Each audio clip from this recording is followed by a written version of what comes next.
"Judge, my daddy can't hear you, he's been dead for 3 years."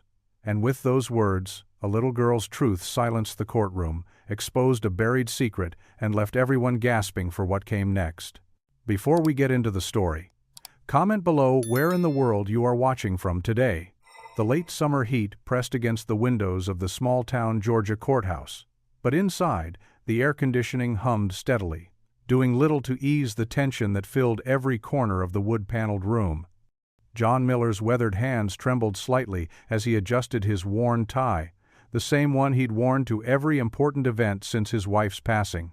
His daughter Lily sat beside him, her small frame nearly swallowed by the oversized wooden chair.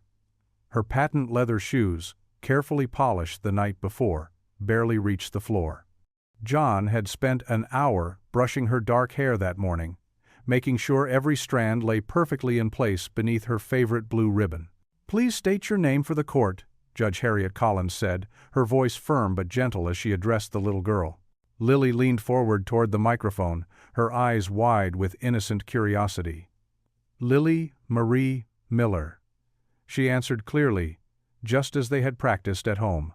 The courtroom was packed with familiar faces from their small town, teachers, neighbors, and curious onlookers who had nothing better to do on a Tuesday morning than watch someone else's life unravel. John could feel their stares boring into his back, hear their whispered conversations. "And Lily," the opposing lawyer began, his expensive suit a stark contrast to John's threadbare one, "can you tell us about your daddy?"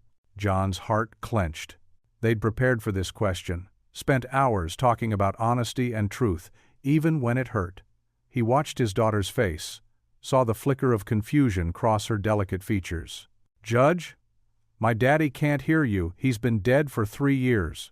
The words fell like stones into still water. Gasps rippled through the courtroom, followed by a wave of murmurs. John reached for Lily's hand, squeezing it gently. Pride and heartache warred in his chest, pride in her unflinching honesty, heartache for the truth they both lived with every day. Judge Collins leaned forward, her reading glasses perched on the edge of her nose. "Mr. Miller, would you care to explain this?"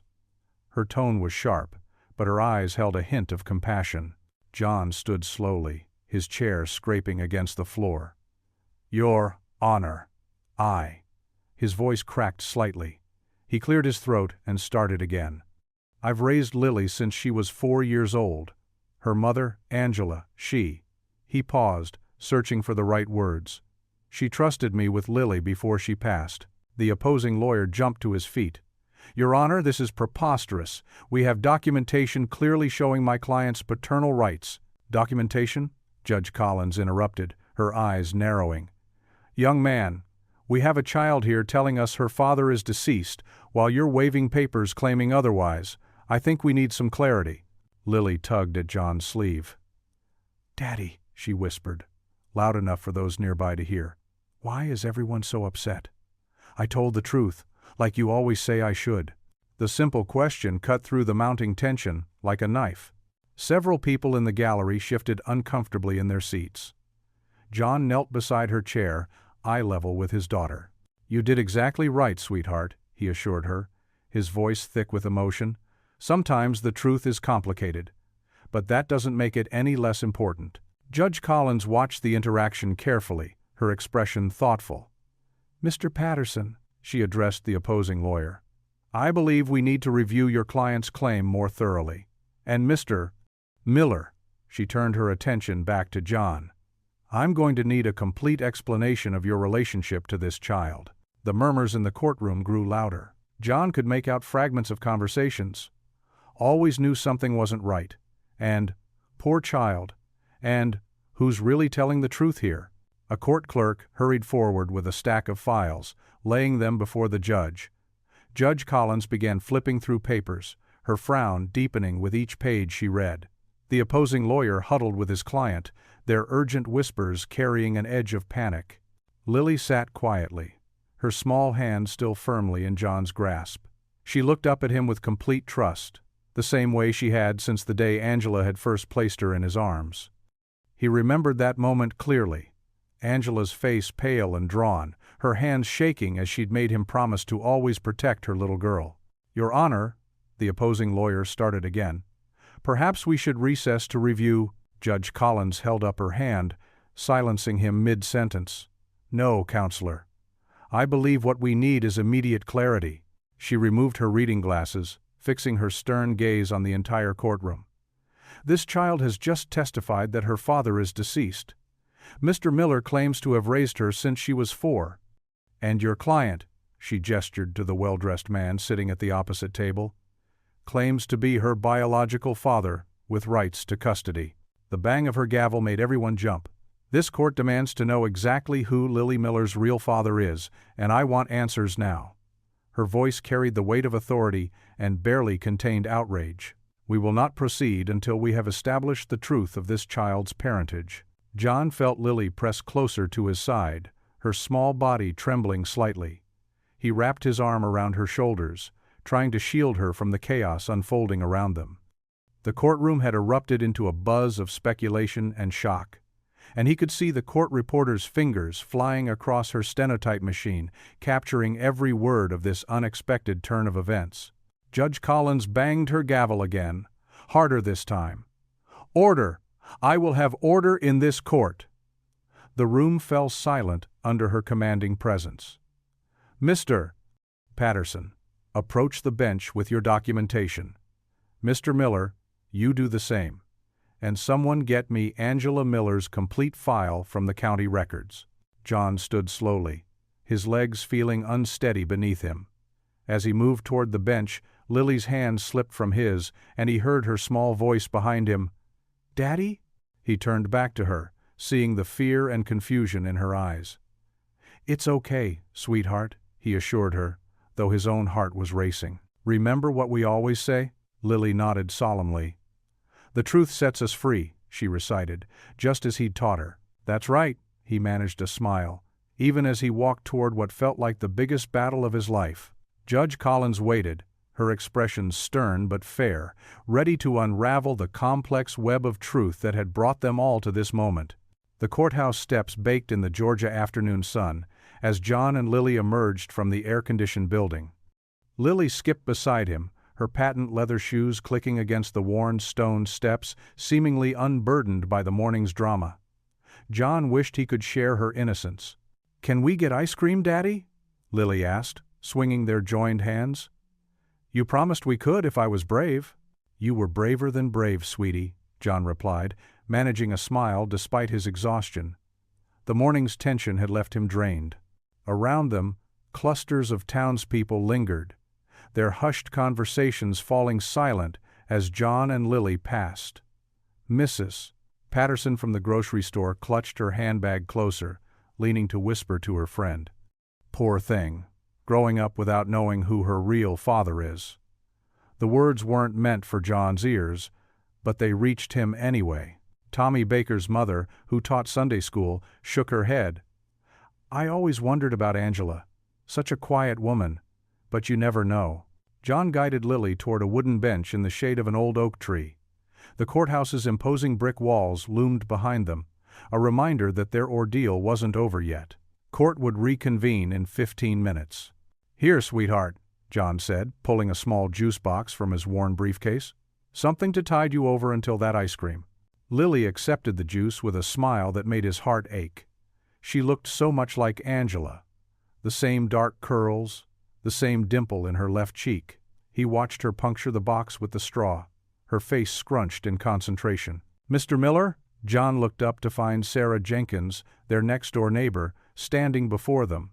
Her eyes were kind, but held that same mixture of pity and curiosity he'd been seeing all day. "I just wanted to say, well, we're all praying for you and Lily." She patted his shoulder awkwardly before hurrying away. The courthouse bell chimed, signaling the end of recess.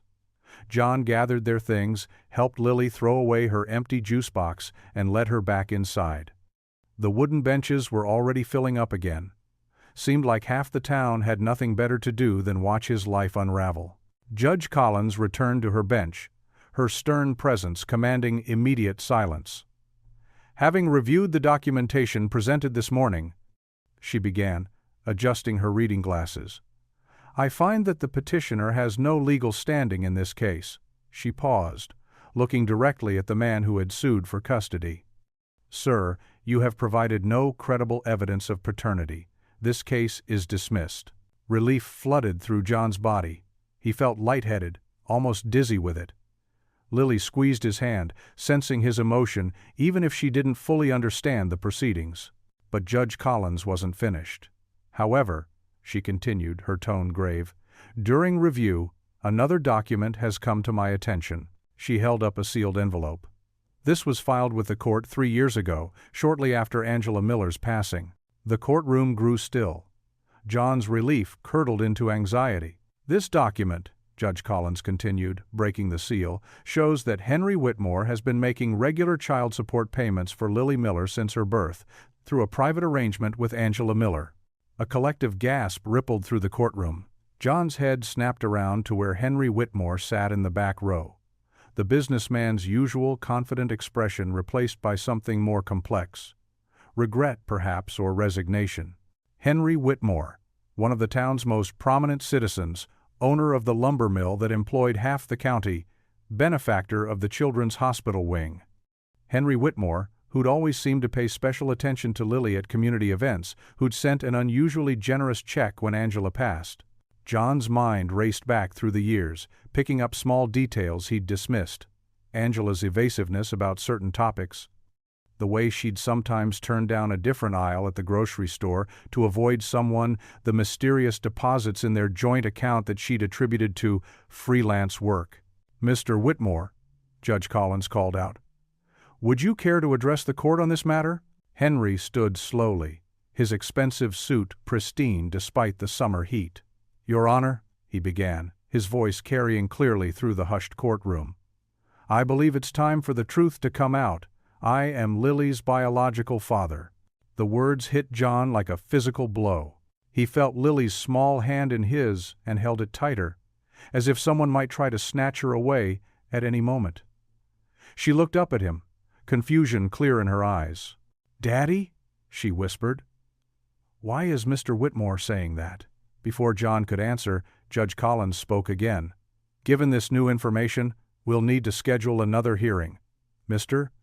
Whitmore, if you wish to petition for custody or visitation rights, you'll need to file the appropriate paperwork." She glanced at her calendar. "We'll reconvene next Monday at 9 a.m. The gavel's sharp crack echoed through the courtroom. People began to stand, their excited chatter filling the air, but John remained seated, feeling as if his legs might not hold him.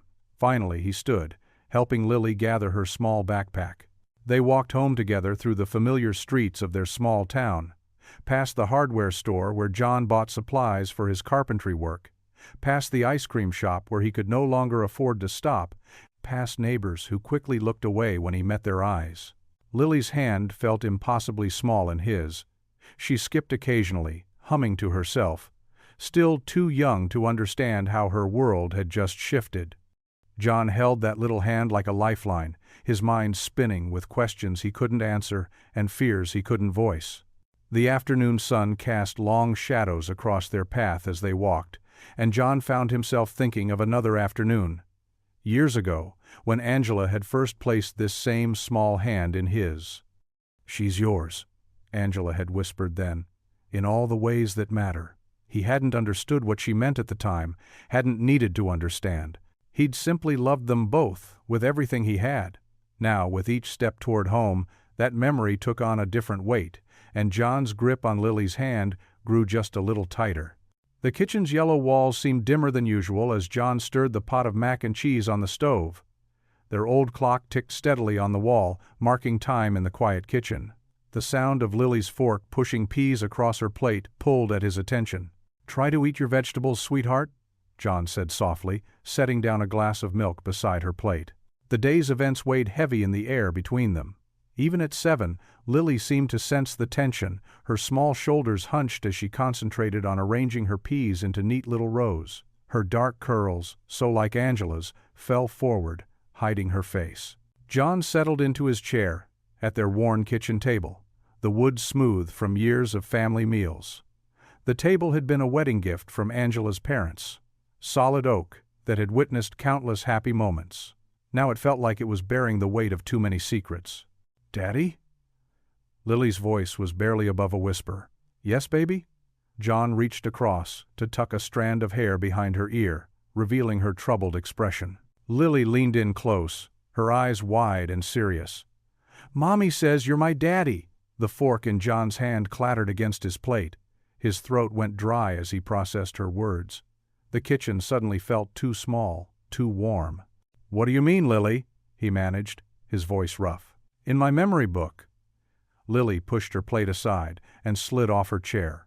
She padded to the living room in her sock feet, returning moments later with the leather-bound photo album Angela had made before she passed. John's hands trembled as Lily climbed onto his lap, the familiar weight of her small body both comforting and devastating. She opened the album to a page he'd never seen before, tucked in the very back. There, in Angela's flowing handwriting, was a note. "My dearest Lily, there's something you should know about Mr. Henry." John couldn't read further. The words blurred as his eyes filled with tears. He thought of all the times Angela had seemed distant, troubled by something she wouldn't share. All the late-night phone calls she'd taken in whispers. The mysterious checks that arrived monthly, which she'd said were from a life insurance policy. Lily's small hand patted his cheek. "Don't cry, Daddy. You're still my daddy." But was he?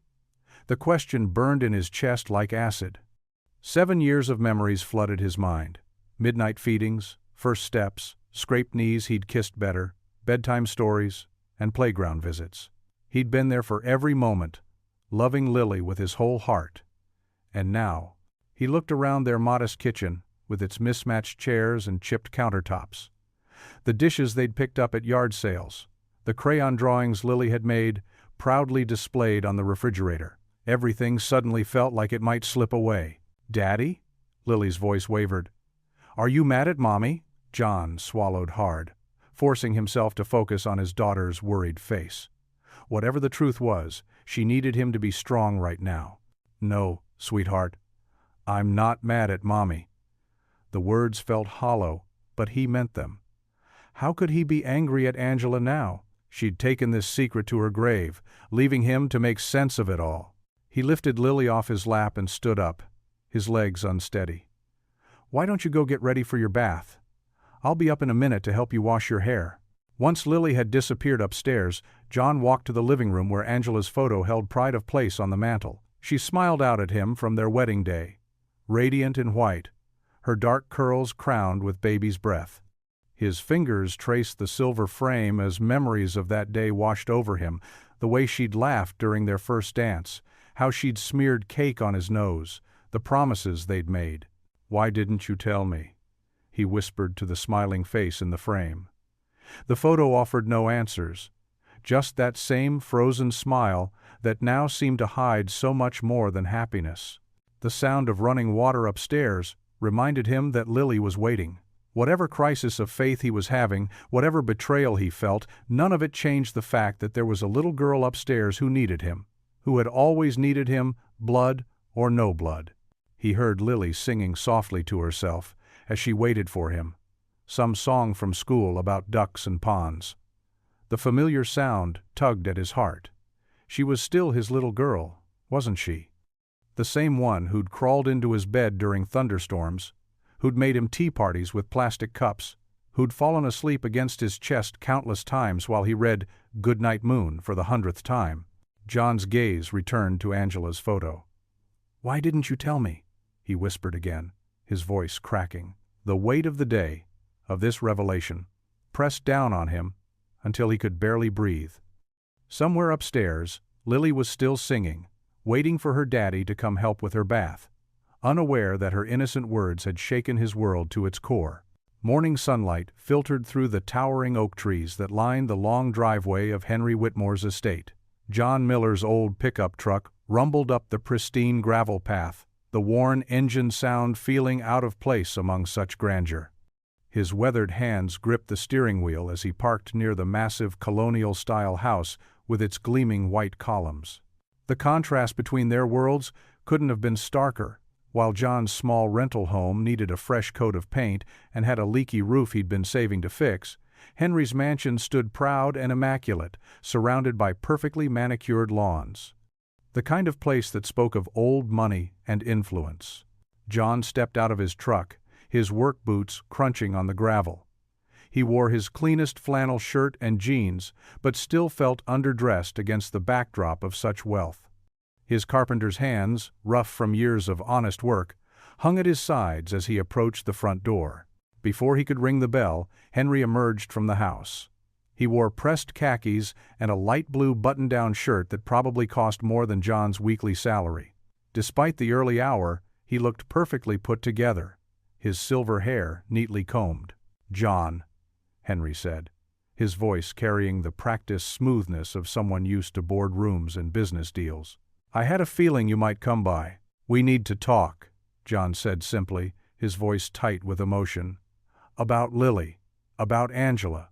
Henry nodded, gesturing to a pair of chairs on the wide front porch. "Would you like some coffee?" "No." John remained standing, his body tense. "I want to know why. Why now? You've known about Lily all this time, haven't you?" A shadow crossed Henry's face as he settled into one of the chairs. "Yes, I knew. Angela told me when she found out she was pregnant." He paused, running a hand through his silver hair. "She made her choice clear. She wanted to raise Lily with you, and you just went along with that?" John's voice cracked slightly. "Sent money? And stayed in the shadows?" "It wasn't that simple," Henry replied, his carefully maintained composure showing the first signs of strain. "Angela was determined. She believed you would be the better father, that your love and dedication would mean more than my money or position." John paced the porch, his boots heavy against the polished wood. "So what changed? Why are you trying to take my daughter away now?" "I'm not trying to take her away," Henry said, leaning forward in his chair. "But Angela's gone now, and I've watched from a distance as you've struggled to make ends meet. I have resources that could make Lily's life easier. Give her opportunities she deserves." The words hit John like physical blows. Every late bill, every time he'd had to tell Lily they couldn't afford something she wanted, they all came rushing back. "We managed just fine," he said, but his voice lacked conviction. "I know you do," Henry acknowledged. "You're a good father, John. Nobody's questioning that. But think about Lily's future. College, opportunities, security. I can provide those things. Money isn't everything." John shot back, but the words felt hollow against the backdrop of Henry's mansion. "No, it's not," Henry agreed. "But it matters. And Lily, she's my flesh and blood. I respected Angela's wishes while she was alive, but now," he spread his hands. "Don't I have some obligation to step up?" John turned to face the sprawling lawn, trying to control his breathing. "She calls me Daddy," he said quietly. "I was there for her first steps, her first words. I'm the one who checks for monsters under her bed and kisses her scraped knees." "And you'll always be her father," Henry said softly. "I'm not trying to replace you. I just want to be part of her life, too, to help give her the best future possible." John's hands clenched into fists at his sides. "You think because you can buy her nice things, give her a fancy education, that makes you more worthy to be her father? That's not what I'm saying at all." Henry stood up, his height allowing him to look John in the eye. "But I am her biological father, and I have a responsibility to her. Can you honestly say you wouldn't do the same in my position?" The question hung in the air between them, heavy with implications. John thought of Lily's smile, her laugh, the way she curled up against him during thunderstorms. The idea of sharing her, of potentially losing her, made his chest ache. "I need to go," John said abruptly, turning toward his truck. "I have to get to work." "John," Henry called after him, "we should talk more about this. Figure out what's best for Lily." John didn't respond as he climbed into his truck. The engine protested briefly before turning over, and he backed down the long driveway. In his rearview mirror, he could see Henry still standing on the porch, watching him leave. His hands gripped the steering wheel so tight his knuckles turned white. The morning sun that had seemed so bright earlier now felt harsh and unforgiving. Each mile marker that passed brought a new wave of fear. Fear of losing the only thing that mattered in his world, fear of not being enough, fear of having to share his daughter's love with a man who could give her everything he couldn't. The beat-up truck rumbled down the country road, carrying John away from Henry's grand estate and back toward his modest life, a life that suddenly felt more precarious than ever. The bell above May's diner door chimed as John stepped inside, the familiar scent of coffee and pancakes wrapping around him like a warm blanket. He needed that comfort today. His hands were still rough from the morning's carpentry work, and sawdust clung to his worn flannel shirt. The usual breakfast crowd filled the small-town establishment, their murmurs floating through the air like a swarm of restless bees. John made his way to the counter, nodding at May, the silver-haired owner who'd been serving this town longer than most could remember. "The usual, John?" she asked, already reaching for a coffee mug. "Thanks, May." His voice was tired, matching the dark circles under his eyes. The whispers grew louder as he settled onto a worn vinyl stool. 2 tables away, Martha Peterson's distinctive voice carried clearly. "Well, I heard Henry Whitmore's been paying for that child all along. Secret-like, you know." John's shoulders tensed, but he kept his eyes fixed on the steaming coffee May placed before him. "Decent of him, if you ask me," responded Tom Wheeler, the hardware store owner. "Man's got money, wants to do right by his kid now." "But what about John Miller?" This came from Sarah, the librarian. "He's raised that sweet girl since she was born. Blood ain't everything." "Times are hard enough," someone else chimed in.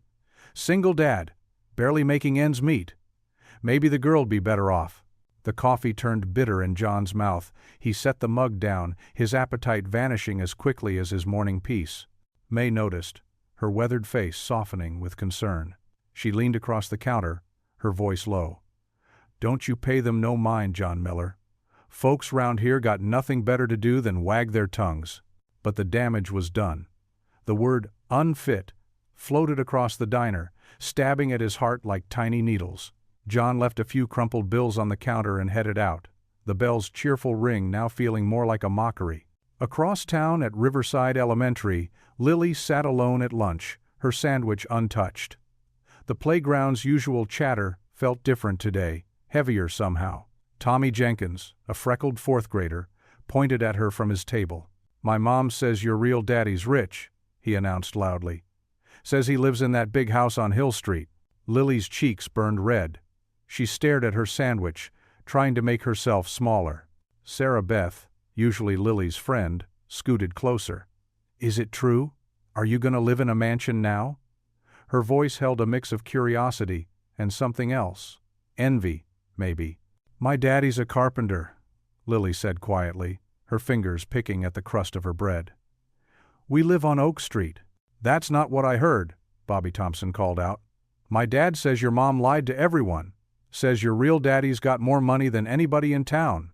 Tears pricked at Lily's eyes.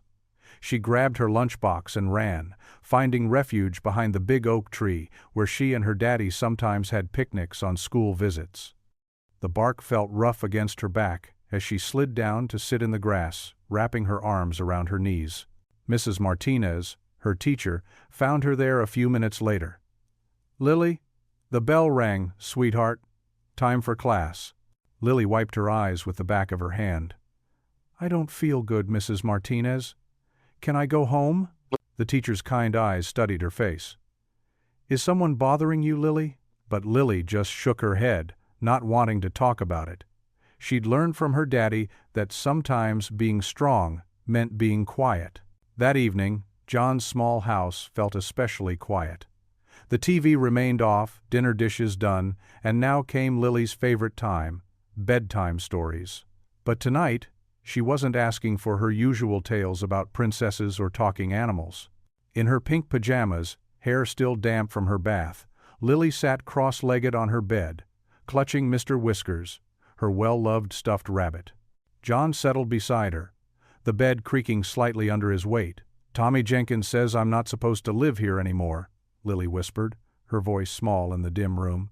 "He says rich people's kids should live in mansions." John's heart clenched. He reached out, smoothing a stray curl from her forehead. "Tommy Jenkins doesn't know what he's talking about, sweetheart." "But everyone's saying things, Daddy. About you. And about Mr. Whitmore? And about Mommy?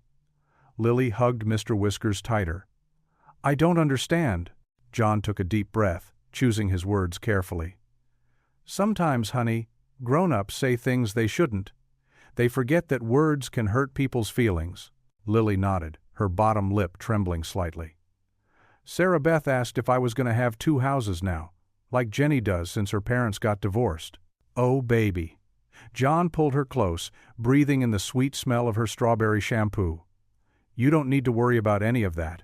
They sat in silence for a moment, the old house creaking around them, the distant sound of crickets filtering through the window screen. Then, Lily pulled back, her blue eyes, so much like her mother's, searching his face. Daddy, she whispered, her small hand reaching up to touch his cheek. Are you still mine? The question hit him like a physical blow, but John didn't hesitate. He gathered her close, pressing a kiss to her forehead. Always, he promised, his voice rough with emotion. Always and forever, Lily, bug. Nothing and nobody can ever change that. The mahogany doors of Courtroom 3 creaked open as John Miller stepped inside. His weathered work boots felt out of place on the polished floor. The morning sun streamed through tall windows, casting long shadows across the room. He straightened his borrowed tie, a navy blue one his neighbor had lent him for the hearing. Henry's attorney sat at the opposite table, his expensive suit crisp and commanding. Papers were spread before him like battle plans. Henry himself sat beside his lawyer, looking equally polished in a gray suit that probably cost more than John made in a month. All rise, the bailiff called out. The Honorable Judge Harriet Collins presiding. Judge Collins settled into her chair, her silver-streaked hair pulled back in a neat bun. Her eyes, sharp and observant, scanned the courtroom before landing on the stack of documents before her. We're here today regarding the custody petition for minor child Lily Miller, she announced, her voice carrying authority through the hushed room. Mr. Whitmore is seeking shared custody based on recently confirmed paternity. Let's proceed. Henry's attorney rose smoothly, buttoning his suit jacket. Your Honor, my client has established biological paternity through DNA testing. As Lily's natural father, Mr. Whitmore can provide advantages, Mr. Miller simply cannot match private schooling, medical care at top facilities, cultural opportunities. John's hands clenched under the table. Each word felt like a personal attack on everything he'd sacrificed to give Lily a good life.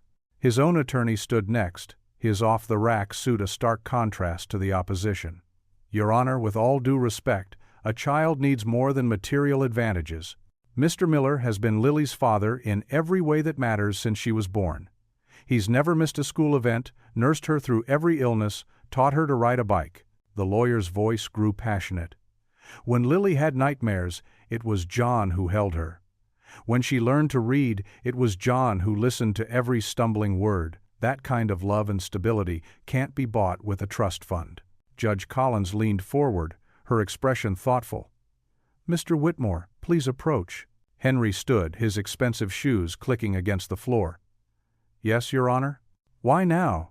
She asked directly. You've known about Lily for years. Why seek custody at this point? Henry cleared his throat. I respected Angela's wishes while she was alive, but now, I see Lily around town. She's growing up without knowing her heritage, her family history. I have resources that could give her every advantage in life. Isn't it my duty to provide those? John's attorney interjected. Your Honor, my client has provided a stable, loving home despite modest means. Lily is thriving, excellent grades, involved in church activities, well-adjusted despite losing her mother. Why disrupt that? The judge turned her attention to John. Mr. Miller, would you like to speak? John stood slowly, his voice quiet but steady. Your Honor, I know I'm not rich, but Lily, she's my whole world. Everything I do, every extra shift I take, every penny I save, it's all for her. She may not have designer clothes or fancy vacations, but she has love. She has stability. She knows she can count on me, always. His voice cracked slightly. I taught her to pray. I brush her hair every morning. I know her favorite bedtime story by heart. Those things, they matter more than money. Judge Collins nodded thoughtfully. This is clearly a complex situation that deserves careful consideration. I'm setting a series of hearings to evaluate what arrangement would truly serve Lily's best interests. We'll hear from child welfare experts, teachers, and others who can speak to her well-being. She looked sternly at both parties. Until then, the current arrangement stands. Mr. Miller retains primary custody. Mr. Whitmore may continue his scheduled visitation as previously agreed. We'll reconvene next week to begin formal testimony. The gavel struck with finality. John felt hollow inside as he gathered his papers. The battle wasn't lost, but it wasn't won either. Everything he loved hung in the balance. That evening, John knelt beside Lily's small bed, its pink princess sheets worn but clean. Her room was simple, second-hand furniture, drawings taped to the walls, a bookshelf filled with yard sale finds, but it was filled with love. Lily clutched her teddy bear, the last birthday gift from Angela, close to her chest. Her small face was solemn in the soft glow of her nightlight. "Time for prayers, sweetheart," John said softly, trying to keep his voice steady. Lily nodded, closing her eyes. "Dear God, thank you for Daddy and Mr. Henry and my teddy bear, and—" John bowed his head, his own prayer rising silently alongside his daughter's innocent words. "Please, Lord," he thought desperately, "show me how to protect her. Show me what's right." His calloused hand rested on Lily's smaller one as she finished her prayer. The teddy bear remained clutched tightly in her other arm, a constant comfort in uncertain times. The weight of the day, of all his fears and doubts, pressed down on John as he knelt there in the quiet bedroom. He didn't have money or influence. All he had was love, to thouve. And he prayed with everything in him that it would be enough. John's old pickup truck rumbled to a stop at the edge of Miller's Creek, dust settling around its tires. His knuckles were white on the steering wheel as he watched Henry's gleaming SUV already parked in the gravel lot.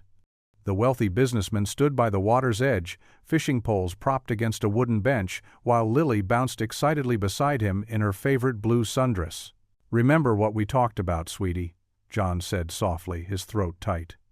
"If you want to come home at any time, just say the word." "I know, Daddy," Lily replied, giving him a quick hug before hopping out of the truck. John's chest ached as he watched his daughter skip toward Henry. The court-appointed supervisor, Mrs. Martinez, sat nearby under a shade tree with her notebook, offering John a reassuring smile. He managed a weak nod in return. Henry looked up and waved, his expensive fishing vest a stark contrast to John's worn jeans and faded t-shirt. "Beautiful afternoon for fishing," Henry called out, his voice carrying across the peaceful riverbank. "Sure is," John replied stiffly, forcing himself to be civil for Lily's sake. He'd agreed to this supervised visit to show the judge he could be reasonable, but every fiber of his being wanted to grab Lily and drive away. Henry helped Lily with her small fishing rod, showing her how to bait the hook with practiced ease. "My grandfather taught me to fish right here on this river," he told her, his voice gentle. "I always dreamed of bringing my own child here someday." Lily listened intently, her face serious as she concentrated on Henry's instructions. "Like this?" she asked, attempting to copy his movements. "That's perfect," Henry praised, and Lily beamed. The sight of her smile directed at another man, her biological father, made John's heart clench. John settled onto a fallen log about 30 yards away, close enough to watch but far enough to give them space. Mrs. Martinez occasionally scribbled in her notebook, documenting every interaction. The afternoon sun sparkled on the river's surface as Henry showed Lily how to cast her line. Her first few attempts tangled, but Henry remained patient, carefully helping her untangle each mess without a hint of frustration. His kindness only made John feel worse. "Look, look!" Lily's excited squeal carried across the water as her line suddenly went taut. "I got something!" Henry stood behind her, helping her reel in what turned out to be a small bluegill. Lily's laughter echoed off the trees as the fish flopped in the net. "Daddy, look what I caught!" she called out automatically to John, then glanced uncertainly between the two men. The awkward moment hung in the air until Henry smoothly said, "That's a great catch. Want to take a picture to show your dad later?" He carefully helped her hold up the fish while pulling out his phone. John watched as Henry taught Lily how to safely release the fish back into the river. "Bye-bye, fishy," she called after it, waving at the ripples. As the afternoon wore on, John couldn't deny that Lily was having fun. She and Henry developed an easy rhythm, with him teaching her little tricks about fishing and telling her stories about the river. Her giggles floated across the water whenever she caught something, or when Henry told a particularly funny tale. The sun began its slow descent, painting the river in golden light. Henry helped Lily pack up their gear, praising her for being such a quick learner. She practically glowed under his attention, clutching a small tackle box he'd given her as a gift. John's emotions warred within him. Part of him was grateful to see Lily so happy, but another part felt like he was watching someone else steal his place in her life. He'd taught her to ride a bike, kissed her scraped knees, chased away thunderstorm fears, yet here was Henry, sliding so easily into the role of father with his expensive gear and perfect fishing lessons. "Can we come again?" Lily asked Henry hopefully as they walked back toward the parking lot. "That's up to your dad," Henry replied diplomatically, glancing at John. "But I'd love to teach you more about fishing whenever he says it's okay." John stood, brushing off his jeans as Lily ran to him, tackle box clutched proudly to her chest. "Did you see my fish, Daddy? They were so pretty." "I sure did, sweetheart," John managed, forcing a smile. "Looks like you're a natural." Mrs. Martinez approached, closing her notebook. "Thank you both for a lovely afternoon. I'll have my report ready for the judge by tomorrow." John nodded, watching Henry load the expensive fishing gear into his SUV. The other man's genuine kindness toward Lily made it harder to hate him, which somehow made everything worse. It would be easier if Henry were cruel or dismissive, then John could justify his anger. "Ready to head home, baby girl?" John asked, taking Lily's hand. "Can I show you all the special lures Mr. Henry gave me?" Lily asked excitedly as they walked to the truck. "He says they're just my size!" "Of course," John said, his voice rough with emotion. He helped her into her booster seat, catching a glimpse of Henry watching them in his rear-view mirror before driving away in his shiny SUV. The tackle box sat between them on the truck's bench seat as John started the engine. Lily chattered happily about her afternoon, while John gripped the steering wheel and tried to swallow the bitter mix of jealousy and guilt rising in his throat. He wanted to be happy that Lily had such a good time, but all he could think about was how easily someone else could step into his role. Someone with more money, more resources, more biological claim to his little girl. He glanced at Lily, her face animated as she described the biggest fish she'd caught. The joy in her eyes made his chest hurt. He knew he should be grateful that Henry had been kind and patient with her, that the afternoon had gone so well. But watching another man teach his daughter to fish, hearing her laugh at someone else's jokes, seeing her look up at Henry with such trust, it felt like pieces of his heart were being chipped away one small moment at a time. The iron gates of Henry's estate swung open with silent precision. John's weathered pickup truck seemed even more out of place as it crawled up the perfectly manicured driveway, looking like a mud spot on fine silk. Lily pressed her face against the window, her eyes wide at the sight of marble fountains and carefully trimmed hedges. "Look, Daddy, it's like a castle," Lily exclaimed, her small finger leaving smudges on the window. John's hands tightened on the steering wheel. "Remember what we talked about, sweetie? Best manners tonight." "Yes, Daddy. I'll make you proud." She sat up straighter, smoothing her simple cotton dress, the nicest one she owned. Henry waited at the grand entrance, wearing what probably cost more than John made in a month. "Welcome." His smile seemed genuine as he gestured toward the massive double doors. "Please come in." John nodded stiffly, helping Lily from the truck. The entrance hall gleamed with polished marble and crystal chandeliers. Their footsteps echoed in the vast space as a maid appeared to take their coats. "May I give you both a tour?" Henry asked, directing his warmth primarily at Lily. "Can we, Daddy?" Lily tugged at John's sleeve, practically vibrating with excitement. "Sure, Princess."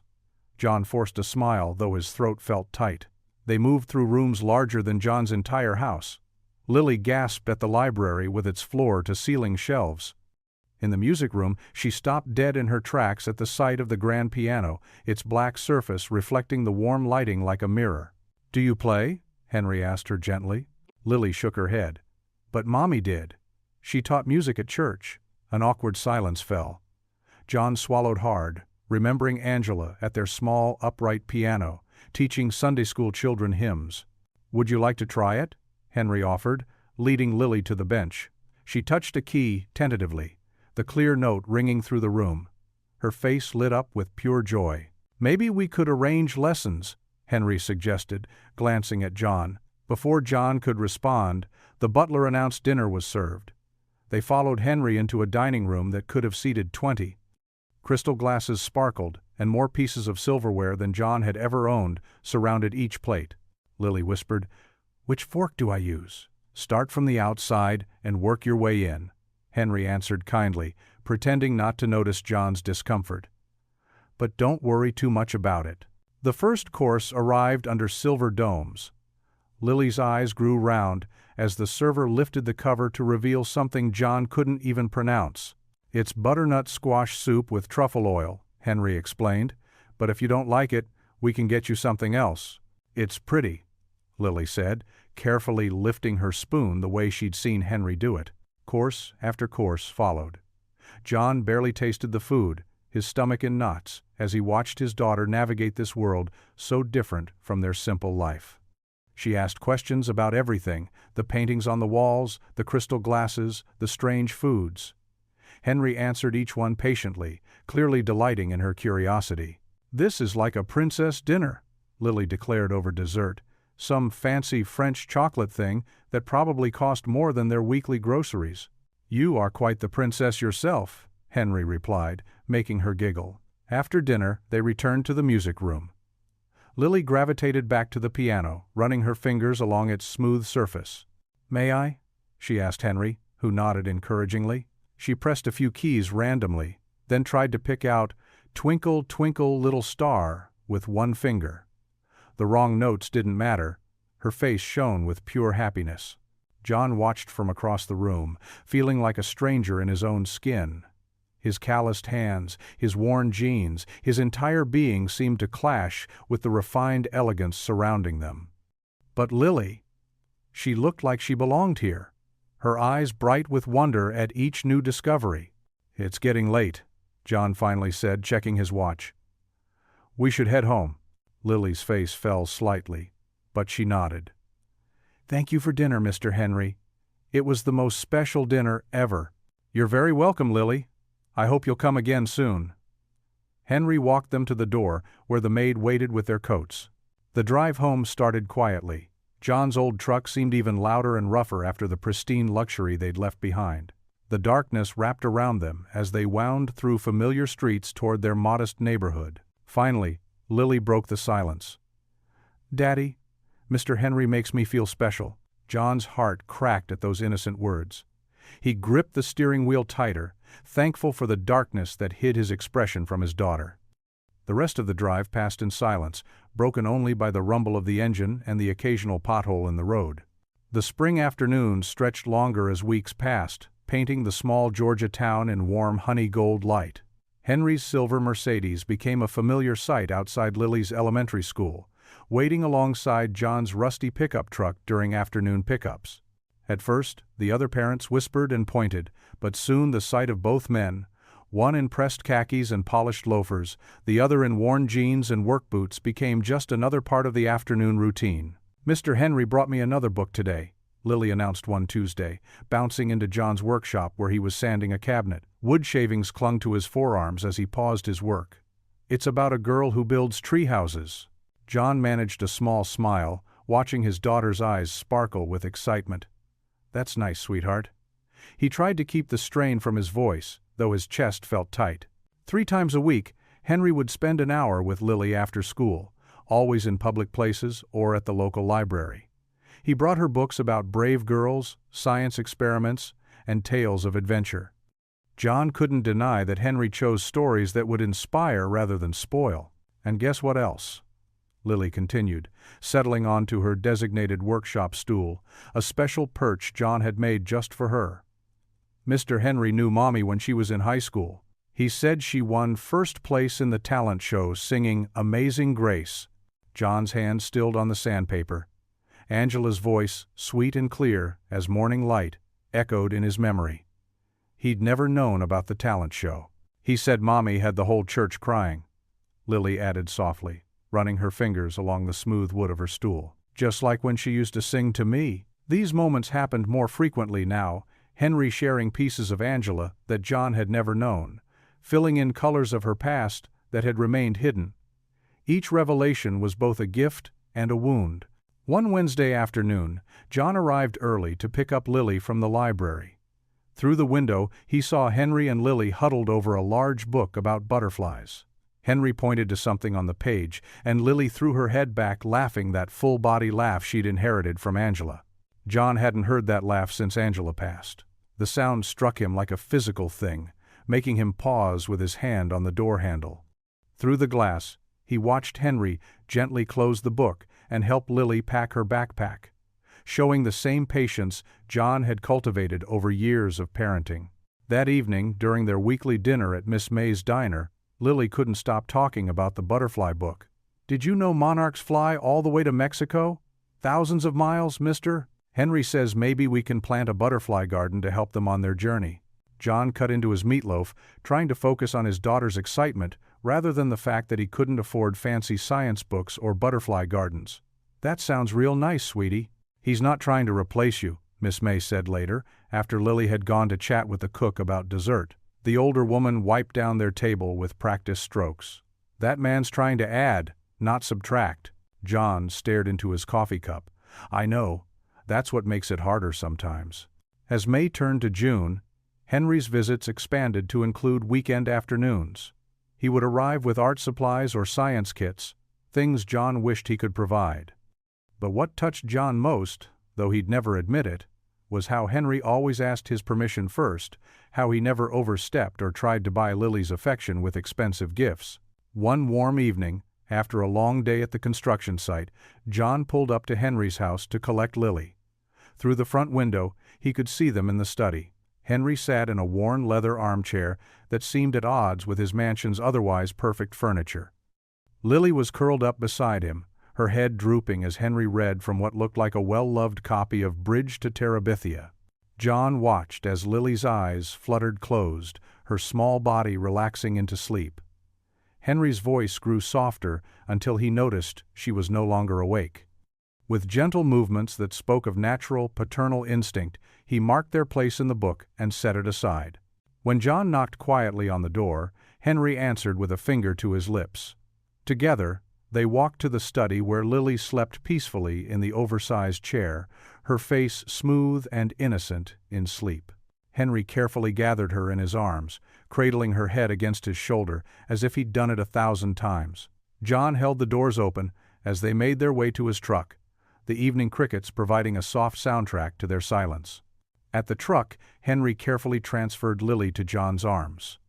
As they made the exchange, their eyes met over Lily's sleeping form. Something shifted in that moment, a silent understanding passing between them. They weren't two men fighting over a child anymore. They were two fathers sharing the weight of loving her. John settled Lily into the passenger seat, tucking her favorite blanket around her shoulders. When he straightened up, Henry was holding out the copy of Bridge to Terabithia. "We're only halfway through," Henry said quietly, his voice rough with emotion. "Maybe you could finish it with her." John took the book, feeling the soft, worn cover under his calloused fingers. "Thank you," he said, and they both knew he meant for more than just the book. As John drove home that night, Lily's soft breathing mixed with the familiar rattles of his old truck. He glanced at the book on the seat between them, then at his sleeping daughter. Her face in the dashboard light looked so much like Angela's, but there, in the curve of her jaw and the arch of her eyebrows, he could now see hints of Henry too. For the first time since this all began, that knowledge didn't feel like losing her. Instead, it felt like his daughter had somehow gained something precious, not a replacement for what she'd lost, but an addition to what she already had. The white church steeple gleamed against the bright blue Georgia sky as families streamed onto the fairgrounds. Colorful banners fluttered in the gentle breeze. and the air smelled sweet with cotton candy and fresh popcorn. John Miller stood awkwardly at the entrance, his worn work boots scuffing the grass. "Daddy, look, Mr. Henry's here too." Lily bounced on her toes, her blue sundress swishing around her knees. She waved enthusiastically at Henry Whitmore, who was walking toward them in pressed khakis and a polo shirt. John's jaw tightened, but he forced a smile for Lily's sake. This was her day, after all. The church fair had been her favorite event since she could walk. "Good afternoon," Henry said, nodding to John. His usual confidence seemed tempered today, matching John's uncertainty. "Can we go to the ring toss first, please?" Lily grabbed both men's hands, tugging them forward. Her small fingers linked them together like a living bridge. The crowd parted slightly as they walked, and John heard the whispers start. Mrs. Peterson from the bakery leaned close to old Mr. Jenkins, their eyes following the unusual trio, but Lily's excitement pushed them forward, past the stares and murmurs. At the ring toss booth, Reverend Thompson smiled warmly.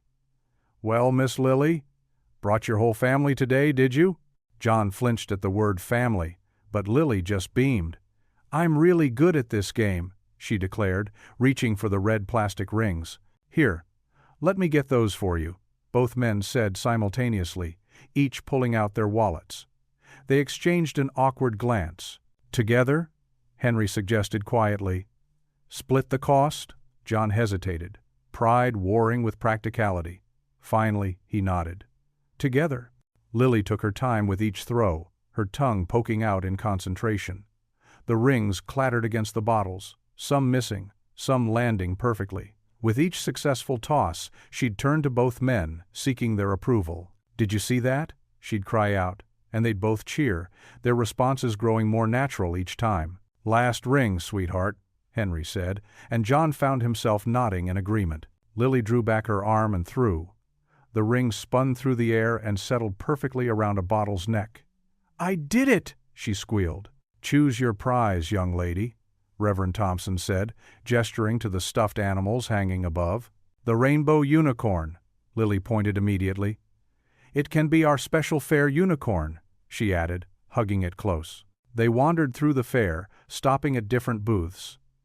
At the face-painting station, Lily got a butterfly on one cheek and a star on the other. "Because I have two special designs," she explained, matter-of-factly. "Just like I have two special daddies." John's heart squeezed, but the pain wasn't as sharp as before. He watched as Henry bought them all cotton candy, the pink fluff dissolving on their tongues. "Remember when your mama used to love this stuff?" Henry said softly to Lily. Instead of jealousy, John felt a curious warmth. These were pieces of Angela's story he'd never known. "Tell me more about Mommy," Lily said, sugar crystals sparkling on her lips. They found a bench in the shade, and Henry shared stories about Angela in high school, her love for poetry, how she'd won the spelling bee 3 years running. John added his own memories, their first date at the local diner, how she'd sing off-key while doing dishes. For the first time, they weren't competing. They were just two men who had loved the same remarkable woman, sharing her memory with the daughter who carried her smile. The afternoon light softened into evening gold.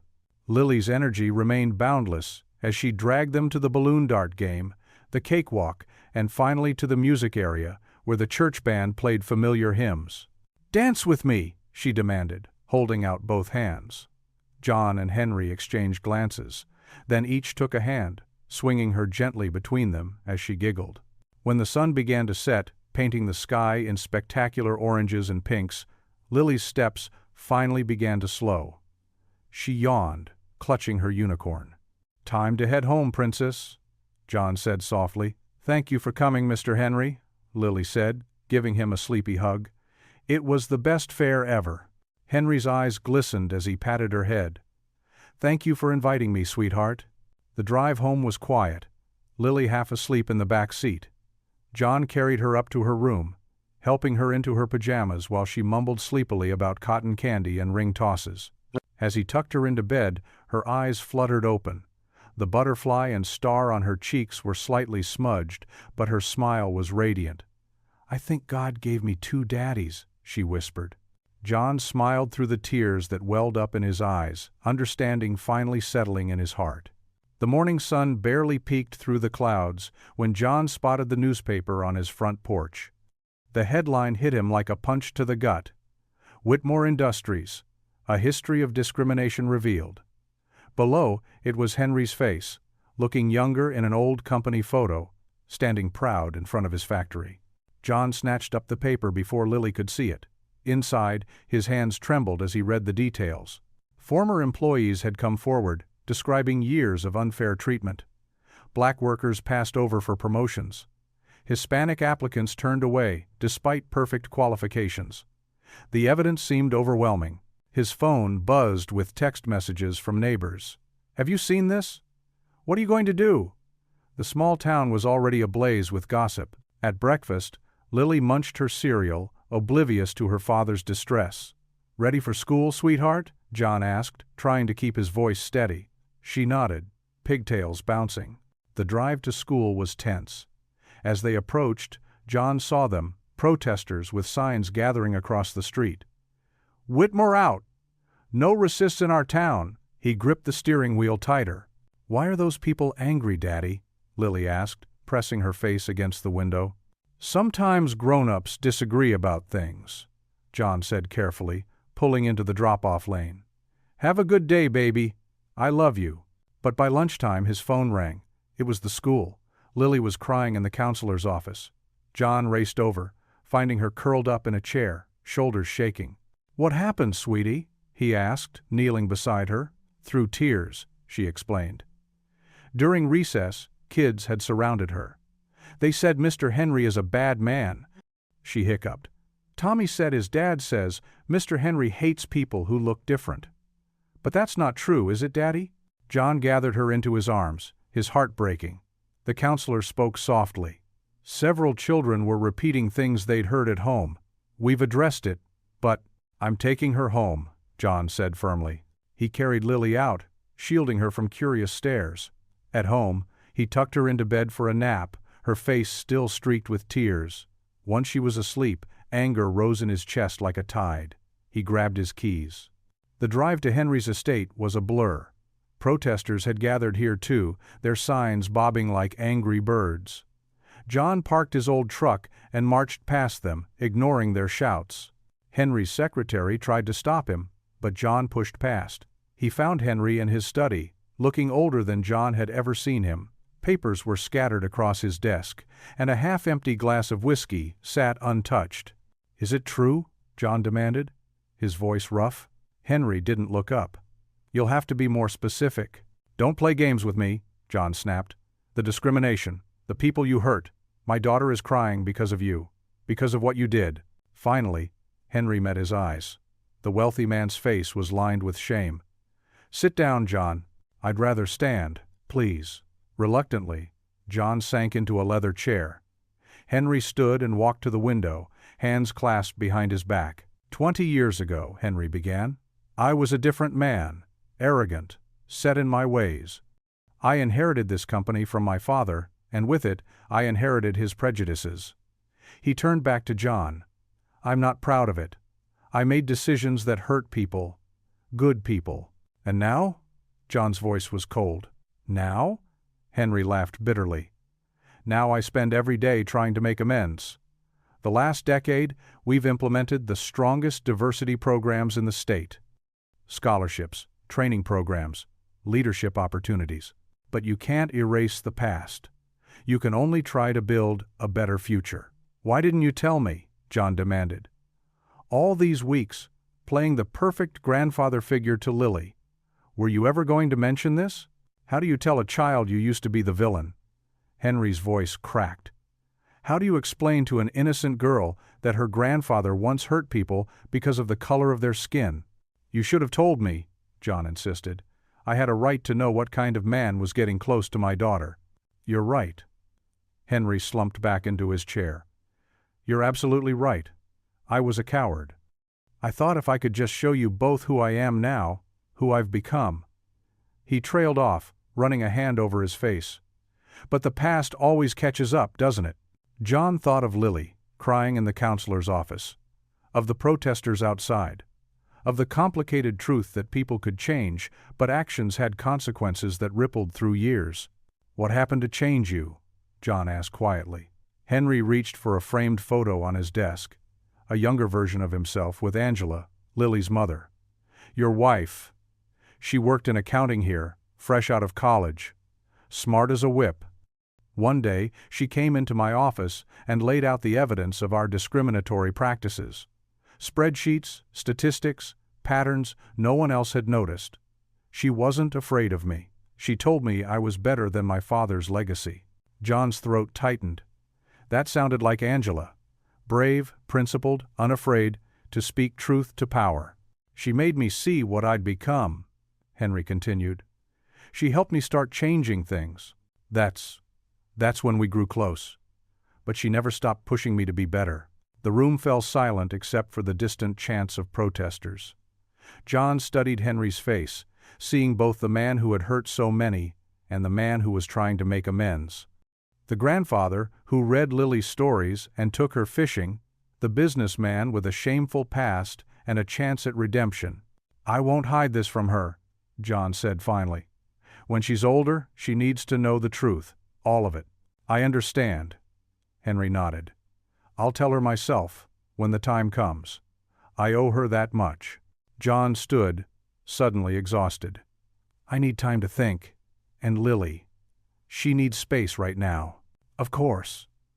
Henry's voice was heavy with resignation. "Just tell her I'm sorry. Tell her I'm trying to be the man she believes I am." As John drove home through the gathering dusk, his mind churned. The world was rarely simple. People could be both good and bad, could hurt and heal, could change and grow. How would he explain that to Lily? How could he protect her while still teaching her about forgiveness and redemption? He found her awake, sitting on the porch swing, her small face serious in the fading light. "Is Mr. Henry really bad, Daddy?" John sat beside her, the swing creaking gently. "No, sweetheart. He did some bad things a long time ago, but he's trying very hard to be better. Sometimes people make mistakes, and then they learn and change." Lily leaned against him, thinking this over. "Like when I was mean to Sarah last year, but now we're best friends?"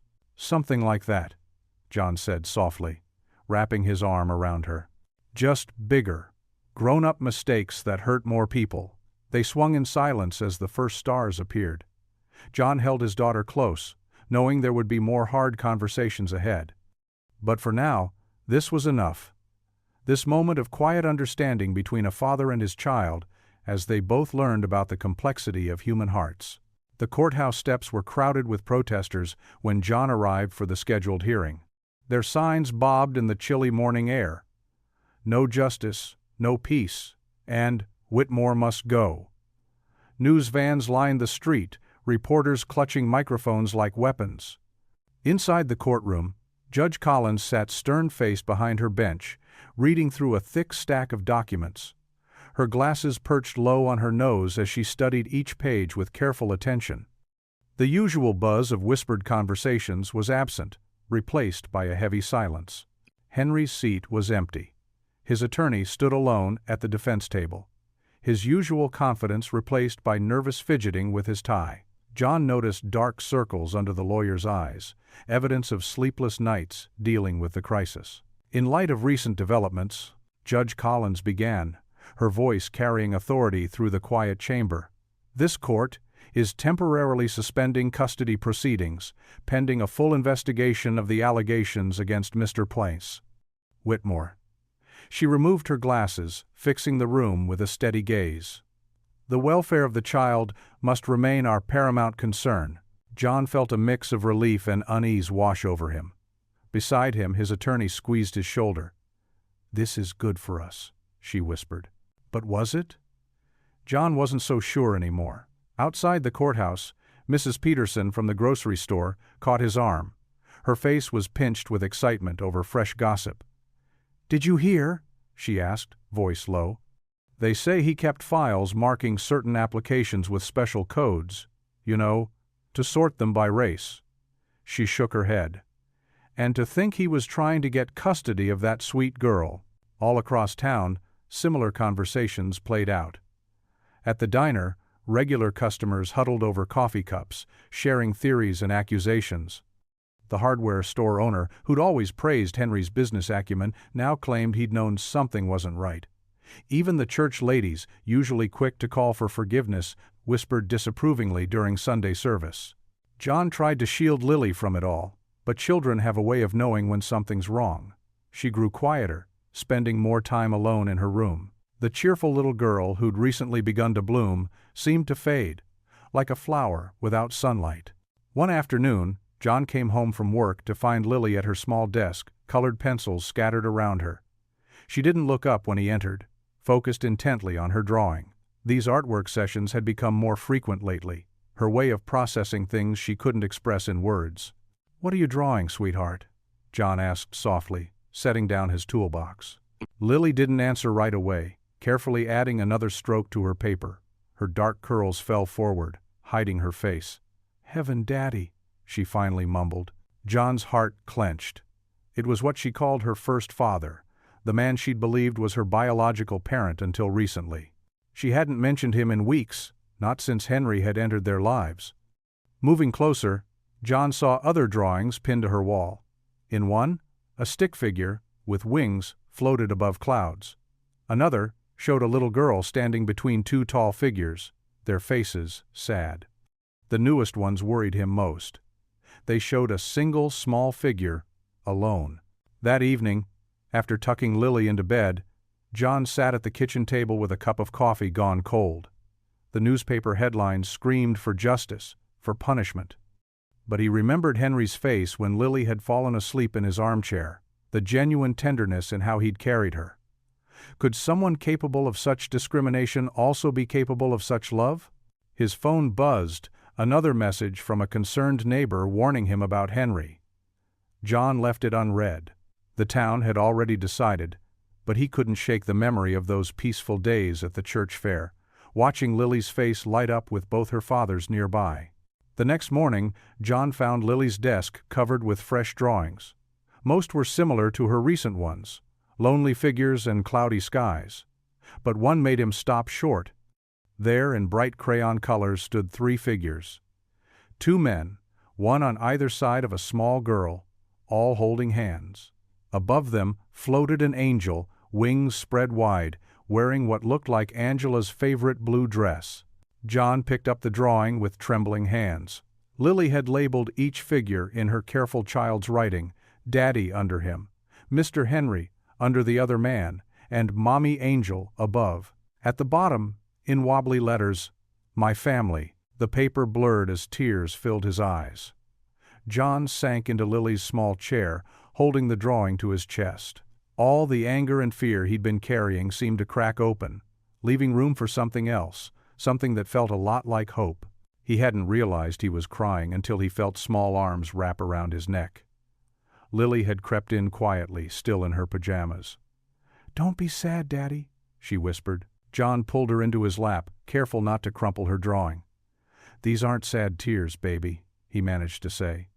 "Sometimes hearts just get so full they overflow a little." Lily touched the angel in her drawing.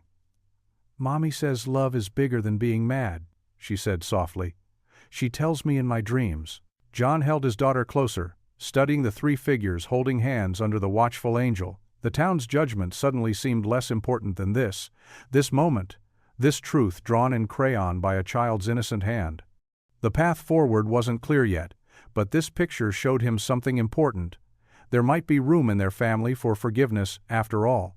The bedroom ceiling fan spun lazily above John's head as he lay in bed, unable to sleep. Moonlight filtered through the thin curtains, casting shadows that danced across the walls of his modest home. His mind raced with worries about Lily, about Henry, about what tomorrow might bring. The protests outside Henry's business had grown larger each day. The local news couldn't stop talking about the discrimination allegations. Every time John turned on the TV or walked into town, there was another story, another accusation, another reason to doubt the man who claimed to be Lily's biological father. John rolled onto his side, punching his pillow in frustration. The worn springs of his mattress creaked beneath him. On his nightstand, Angela's photo smiled at him through the darkness. "What would you do?" he whispered to her image. "How do I protect our little girl?" Earlier that day, he'd picked Lily up from school to find her eyes red and puffy. The other kids had been whispering again, repeating ugly things their parents said about Henry. When John asked her about it during dinner, she just pushed her mac and cheese around her plate and asked if they could pray for Mr. Henry. The memory of her sad face twisted something in John's chest. He sat up, running his hands through his hair. The clock on his bedside table read 2:17 a.m. In a few hours, he'd have to get up for work at the construction site, but sleep felt impossible. Maybe it would be better to cut ties with Henry completely, let the whole custody battle fade away. They'd managed fine on their own before, him and Lily against the world. But every time he considered it, he remembered how Lily's face lit up when Henry taught her to bait a fishing hook, or the way she giggled when he did silly voices reading her bedtime stories. The sound of a car passing outside drew John to the window. He pushed aside the curtain, watching its taillights disappear down the dark street. The neighborhood was quiet, most houses dark except for porch lights. His truck sat in the driveway, covered in construction dust. Even in the darkness, he could see the rust spots he kept meaning to fix. What did he really have to offer Lily compared to Henry? A run-down house, second-hand clothes, mac and cheese dinners. Henry could give her everything: private school, dance lessons, summer camps, college someday. Everything John couldn't provide no matter how many extra shifts he worked. But Henry's reputation was in tatters now.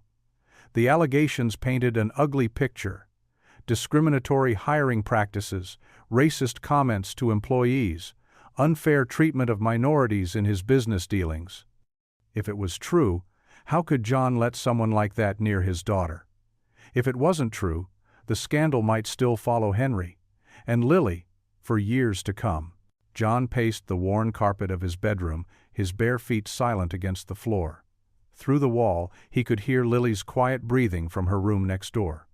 The sound usually brought him peace, but tonight it only amplified his anxiety. What if he made the wrong choice? What if cutting Henry out would hurt Lily more than help her? He remembered the drawing he'd found earlier. Lily's crayon artwork of two men holding her hands while an angel watched from above. The angel had Angela's yellow hair. The two men were clearly him and Henry. She'd written, "My Daddies," across the top in wobbly letters. John's eyes burned with unshed tears. He pressed the heels of his hands against them, trying to hold back the emotion threatening to overwhelm him. The weight of responsibility felt crushing.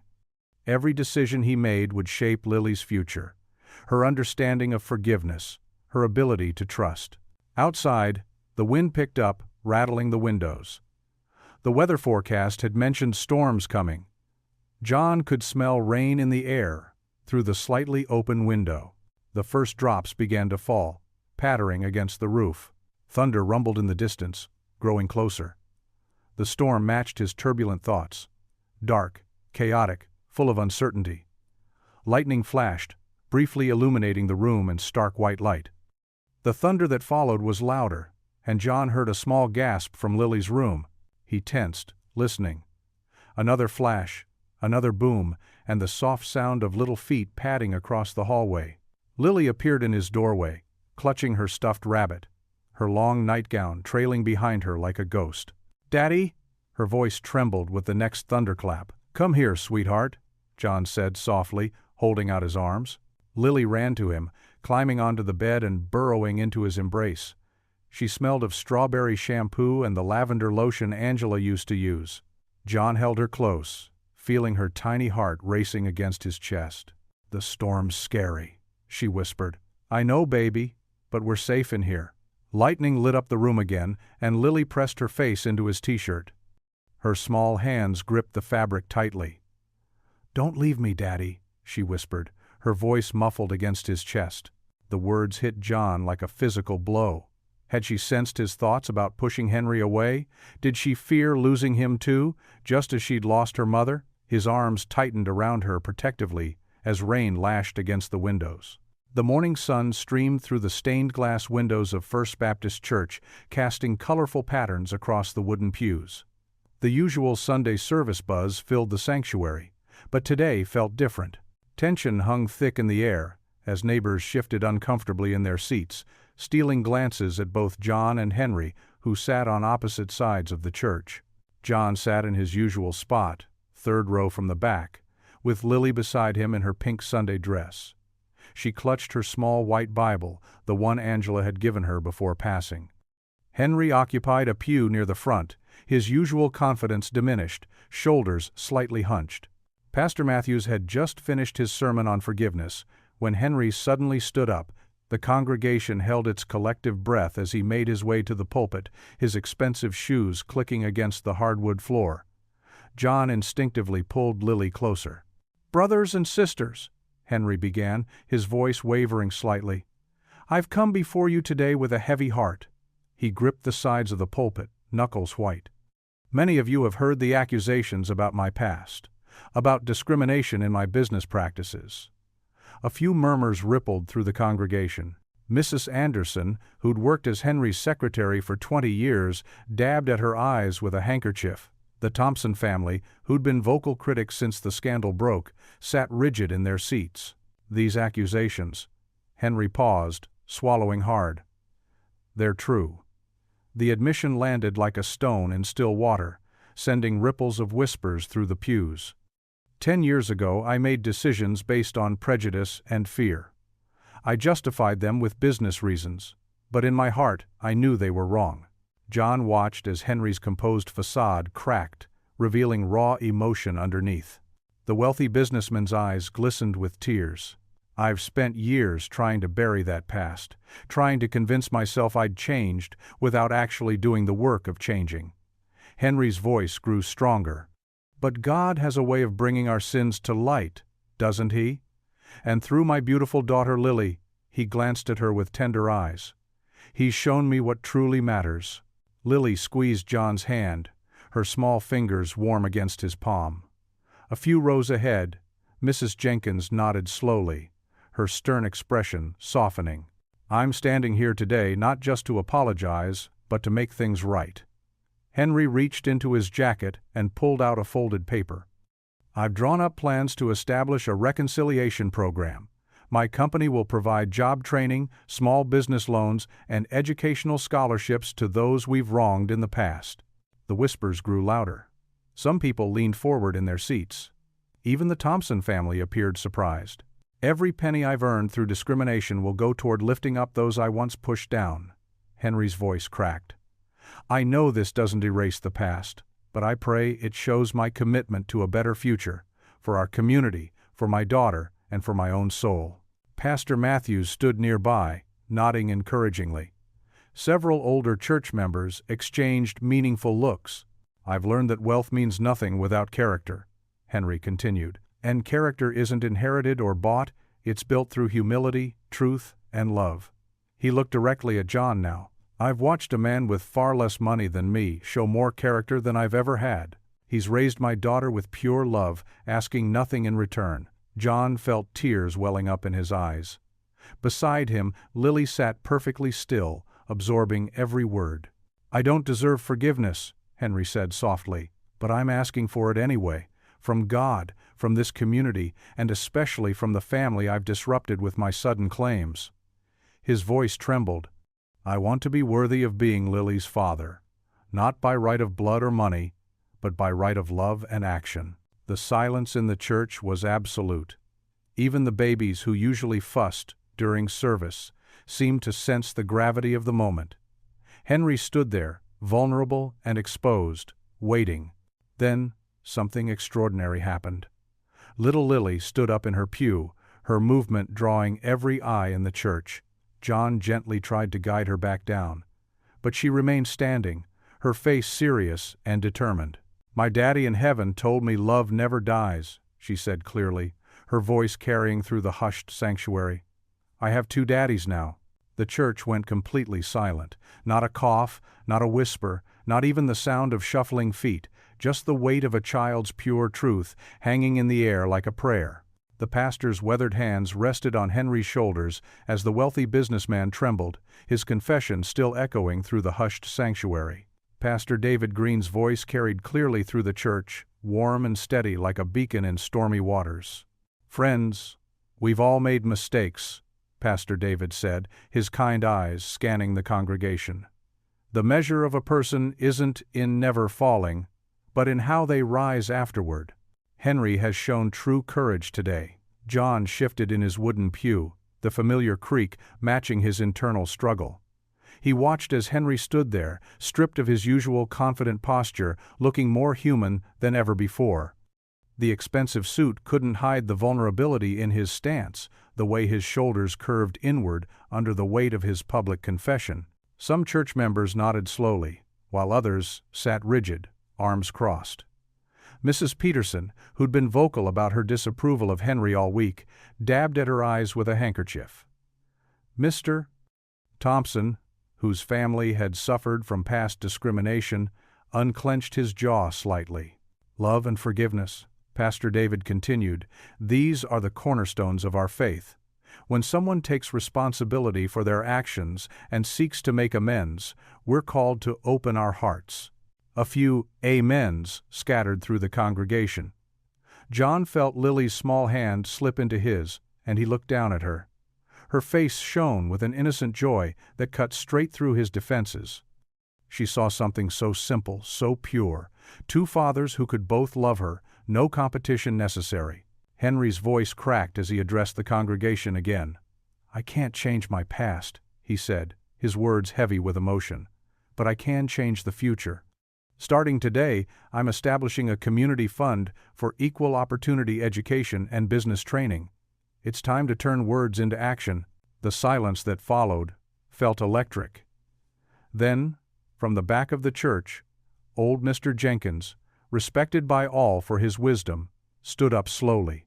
He walked forward, his cane tapping against the wooden floor, and extended his hand to Henry.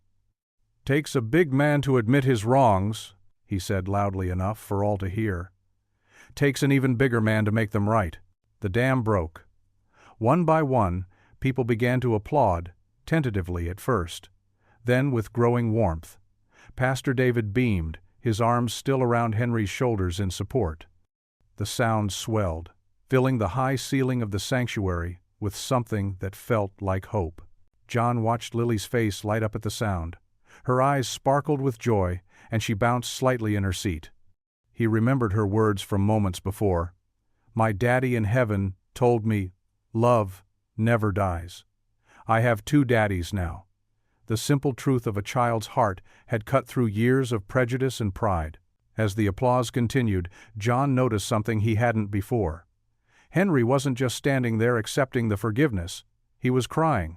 Real tears rolled down his cheeks, and his usual polish had completely cracked. This wasn't the calculated move of a businessman. This was the genuine remorse of a man who'd faced his failures and chosen to change. The choir spontaneously began to sing "Amazing Grace," and the congregation joined in. The familiar hymn wrapped around them all like a warm embrace. John felt something shift in his chest, a loosening of the tight knot he'd carried since this all began. He watched as Lily sang along, her sweet voice carrying the melody with complete conviction. Mrs. Wilson, who ran the Sunday school, approached Henry with tissues and a gentle pat on his arm. More people followed, forming a line to speak with him. Some offered words of encouragement.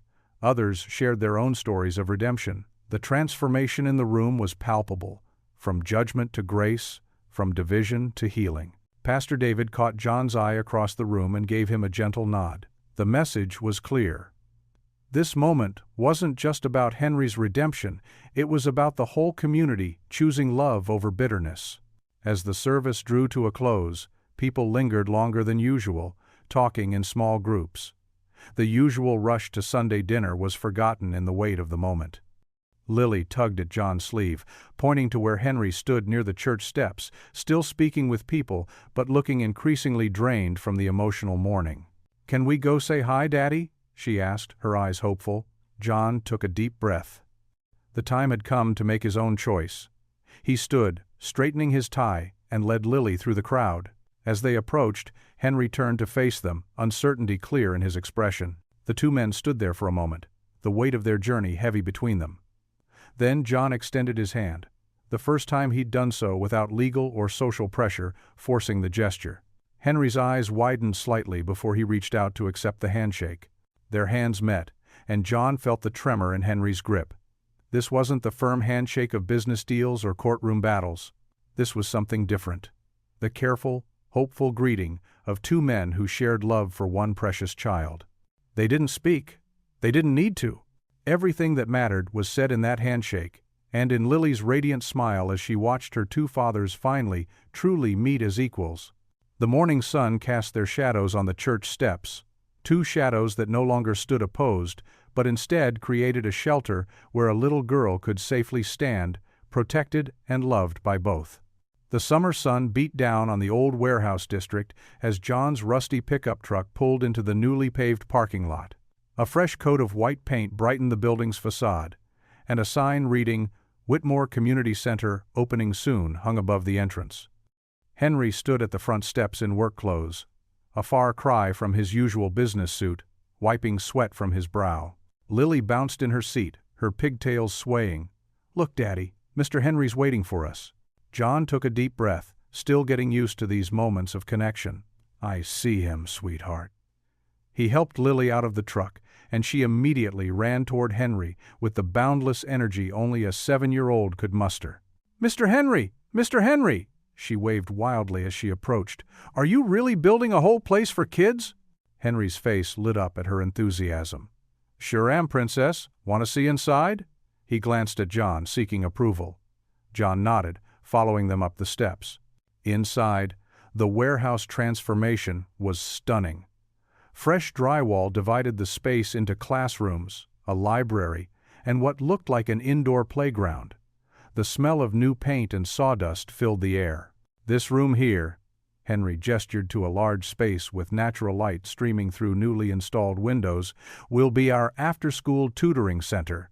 Free homework help for any child who needs it." John ran his hand along a freshly painted wall. "This is impressive." The words came out gruffly, but sincere. "Over here," Lily called out, having discovered a room filled with art supplies. "Can I draw something?" "Of course you can, sweetheart," Henry replied. "That's what this place is for." While Lily settled at a small table with crayons and paper, Henry turned to John. "I know words are cheap," he said quietly. "I wanted to show you I meant what I said in church, about making things right." John watched his daughter happily coloring. "This must have cost a fortune. Money well spent," Henry replied. "I've been blind to so many things, John. The privileges I took for granted. The people I hurt without even realizing it." He paused. "Including Angela." At the mention of his late wife's name, John tensed slightly. But Henry continued. "She saw the best in me, even when I couldn't see it myself, just like Lily does." As if on cue, Lily's laughter echoed through the room as she discovered a bucket of markers. She grabbed 2 drawings she'd made and ran over to them. "Look, I drew both my daddies helping kids." Both men knelt to examine her artwork. Stick figures with comically different heights, one in what appeared to be a suit, the other in work clothes, stood surrounded by smaller stick figures with big smiles. "That's beautiful, baby," John said softly. "Can I hang it up?" Lily asked, looking between them. "Right here in the art room?" "I think that's a perfect idea," Henry replied. In fact, he walked to a supply closet and returned with a corkboard and some thumbtacks. "Why don't we make this the first piece of art in our gallery?" Lily clapped with delight as Henry mounted the corkboard and helped her pin up her drawing. She immediately ran back to make more pictures, leaving the 2 men standing side by side. "She has Angela's spirit," Henry said quietly. "That ability to see the good in people, to bring out their better angels." John nodded, watching his daughter work. "Yeah, she does." After a moment he added, "Angela would have loved this place." "Thank you, John," Henry said, "for giving me a chance to prove myself, to Lily, to the community, to you." Before John could respond, Lily called out, "Daddy, Mr. Henry, come draw with me."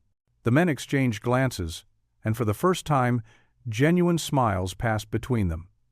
They joined Lily at the small table, knees almost touching their chests in the child-sized chairs. "Here," Lily handed each of them a crayon. "We can all draw together." For the next hour, they sat there, the wealthy businessman and the working-class carpenter, drawing alongside a little girl who somehow managed to bridge the vast gulf between their worlds.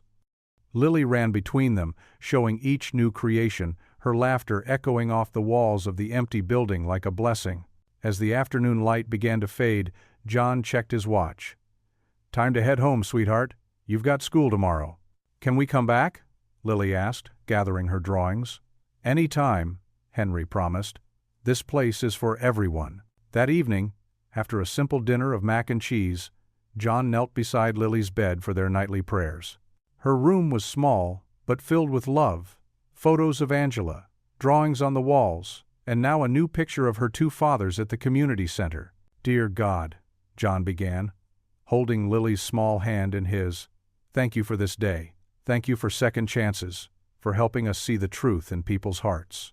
He squeezed her hand gently. "Thank you for giving us the strength to forgive and the wisdom to know when someone is truly trying to change." Lily squeezed back. "And thank you for giving me two daddies," she added sleepily. John's voice caught for a moment. "Yes, baby, thank you for that too." He tucked the blanket around her and kissed her forehead. "Thank you for my daughter, who teaches me something new about love every single day." The marble halls of the courthouse felt different this time. Gone was the suffocating tension that had filled these corridors months ago. John adjusted his borrowed tie. Henry had insisted on getting him a new suit for the occasion, but John had politely declined, choosing instead to wear his Sunday best. Henry stood beside him, their shoulders nearly touching as they waited outside Judge Collins's chambers. The wealthy businessman had traded his usual designer suits for a modest dark blue ensemble, as if trying to bridge the gap between their worlds. "You okay?" Henry asked softly, noticing John's fingers drumming against his leg. "Yeah," John nodded, managing a small smile. "Just ready for this to be over." Lily sat between them on the wooden bench, her patent leather shoes clicking together as she swung her legs. She wore her favorite yellow dress, the one she'd picked out herself for special occasions. Her dark hair was neatly braided, thanks to Mrs. Peterson from next door, who'd come over early that morning just to help. "Order in the court!" The bailiff's voice boomed through the hallway as the heavy doors swung open. Inside, the courtroom looked exactly as it had that first day. The same polished wood, the same stern portraits of previous judges, the same morning light filtering through tall windows. But the atmosphere couldn't have been more different. Judge Collins peered over her reading glasses as they entered, her expression softening at the sight of Lily holding both men's hands. The girl's face beamed with pride as she walked down the aisle. "Well," Judge Collins began, setting aside a stack of papers, "this is certainly a welcome change from our first meeting." A gentle murmur of agreement rippled through the spectators. Henry's attorney stood, straightening his expensive suit. "Your Honor, my client and Mr. Miller have reached a mutual agreement regarding shared guardianship of Lily Miller." The lawyer's tone had lost its earlier aggression, replaced by something closer to respect. "Is this correct, gentlemen?" Judge Collins asked, looking directly at John and Henry. They both stood. John cleared his throat, his voice steady despite his nerves. "Yes, Your Honor, we've decided that Lily deserves both of us in her life." "And you, Mr. Whitmore?" Henry nodded, his usual corporate confidence replaced by genuine humility. "Your Honor, I've learned that being a father isn't about blood or money, it's about love and sacrifice. John has taught me that." Judge Collins removed her glasses, studying both men carefully. "In my 30 years on the bench, I've seen countless custody battles tear families apart. Rarely have I witnessed two men put aside their differences so completely for the sake of a child." Lily squeezed both their hands tighter, her small face serious as she watched the proceedings. "Mr. Miller," the judge continued, "you've shown extraordinary grace in sharing the role you've fulfilled so wonderfully these past years."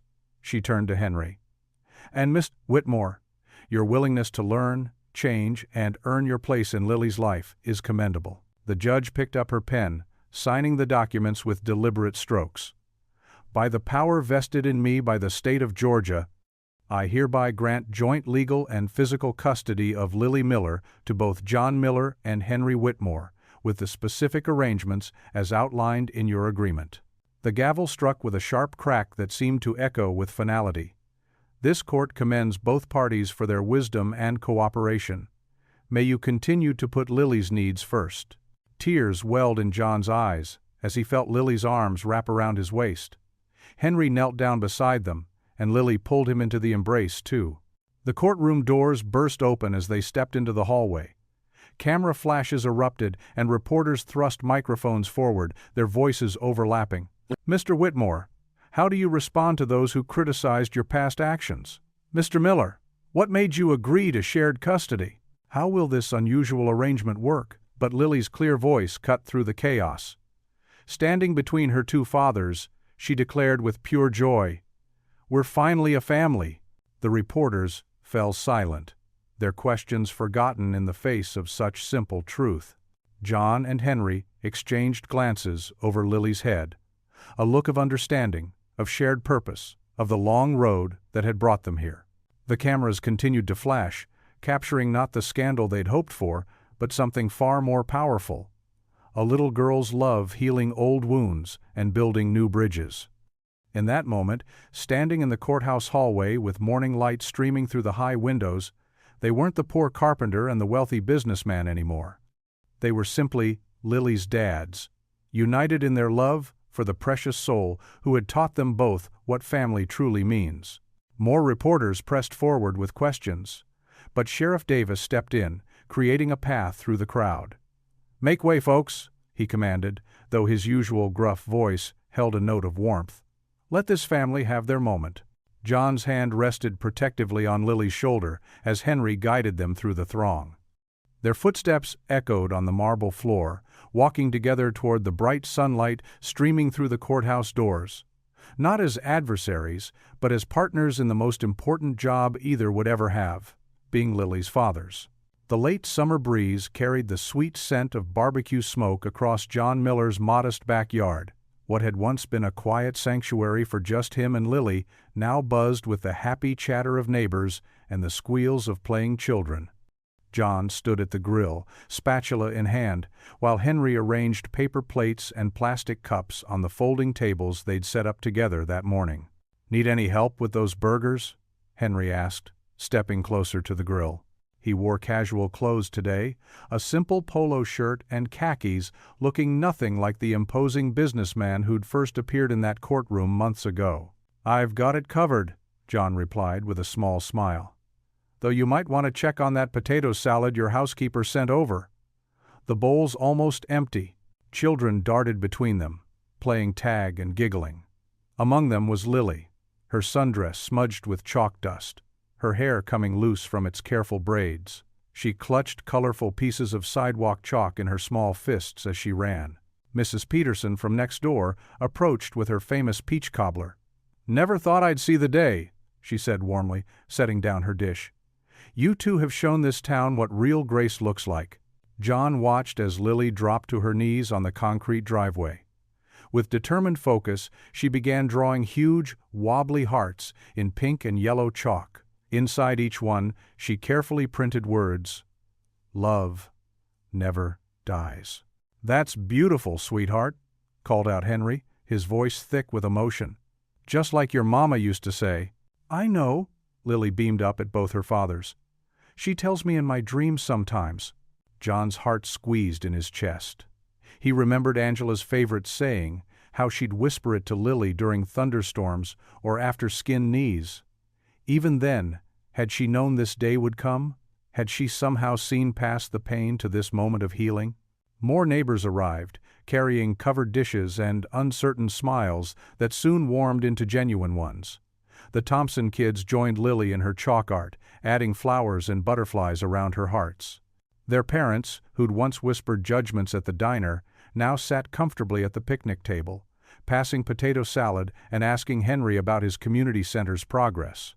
"The after-school program starts next month," Henry explained, helping himself to a burger. "We've got tutors lined up, art classes, everything free for any kid who needs it." "John's doing the carpentry work," he added proudly. "Wait till you see the reading nook he built." John ducked his head, still unused to praise, but pleased. His skills, once a source of shame compared to Henry's wealth, now felt like a gift he could share. "Just trying to do my part," he said softly. The afternoon mellowed into evening. Lightning bugs began to flicker in the growing dusk, and someone strung up old Christmas lights between the trees. Lily and her friends caught fireflies in mason jars, then carefully released them, their laughter pure and free. Mrs. Chen from the corner house brought out her phone. "Look at this," she said, showing them a photo of Lily's chalk art. The setting sun had cast long shadows across the concrete, but the words glowed, "Love never dies, surrounded by hearts and hope." "Send that to me?" both John and Henry asked simultaneously, then shared a knowing look that held no trace of their former rivalry. As the evening wound down and neighbors began gathering their empty dishes and sleepy children, John found himself gravitating toward the old porch swing. Henry joined him there, and they sat in comfortable silence, watching Lily chase the last fireflies across the lawn. Her bare feet flashed in the dying light as she twirled, arms outstretched, face tilted to the darkening sky. In that moment, she looked so much like Angela that John's breath caught. But the ache was different, now softer, touched with gratitude instead of grief. The chalk hearts still glowed faintly in the gathering dusk. "Love never dies." Angela's words, written in their daughter's hand, seemed to hang in the peaceful evening air. John glanced at Henry and saw the same understanding in his eyes. Angela's love had led them here, through anger and pride and fear, to this moment of grace. Lily ran up to the porch, breathless and happy, grass stains on her knees and starlight in her eyes. She squeezed between them on the swing, small hands finding both of theirs. Together they swayed gently, 3 hearts beating in time with the cicadas' evening song, while overhead the first stars began to shine. What would you do if you were in their place? Comment your answer below, and let's see how you'd rewrite the ending. If you enjoyed the story of John Miller, I handpicked the next story that you will enjoy. Please, don't miss this one. Click here to watch it.